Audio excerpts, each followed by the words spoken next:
Amazing to, napakabigat na TV. Tignan nga natin yung laman nito. Bakit napakabigat? Pinakilo sa amin to eh. Nako! Ang dahil palang gold. Ang dahil palang gold sa loob. Tamo naman talaga, para-paraan talaga oh. Ilang kilo na yan, item bang mga?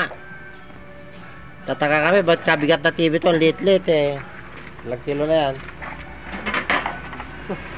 O, 3 kilo na. Mahal yan. Sabi mo yan, baka mature yan. Kikita tayo dyan. Kaya nga, baka mature naman to. Yung bulalakaw ay. Oh, para-paraan talaga mga kapatid natin. No? Kumita lang. Operation bakbak ng mga TV sana eh, may palaman. Ito yung mga technician natin oh. Hello, good morning. Ito na naman, kalkaljang tayo. Oh, kahit anong muryot at sakit ng ulo mo, kung ganito makikita mo. Oh, smile. Galing naman nung kalan na to. Ay, kawali. Ano ba tawag dito? Oh, smile daw, smile, smile. Oh, smile, smile. Oh, mapapangiti ka talaga pag ganito nakita mo, kahit may problema ka oh.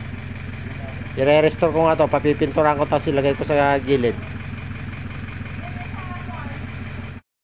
Operation linis, magpre-Christmas na. Pakilo natin lahat ng mga babakbak. Oh, ang dami na babakbakin oh. Oh, puro motor.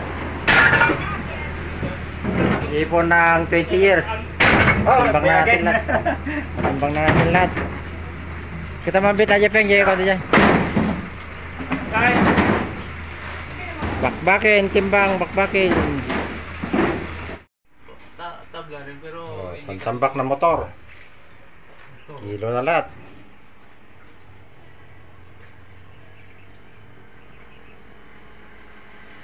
$120, $125. Ito ang nag-lock. Kurang ti 125. O sige, wala pa yung may-ari. O, tiwala lang. At wala yung may-ari, tuloy pa rin yung pagtitimbang natin at pagbibilang. Hindi naman natin iyayaman yung panluloko, hindi dapat tayo manluloko, dapat fair pa rin, fair. Ito yung may-ari, dapat fair. Ilan yan? 125 tapos? 117. 79. Yan ang investment natin ay yung trust ng tao. Bulan na. Rain or shine, laban.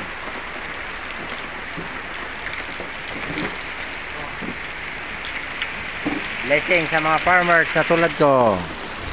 Yan, ulan na. Madidiligan na yung mais namin natutuyo. Better late than never.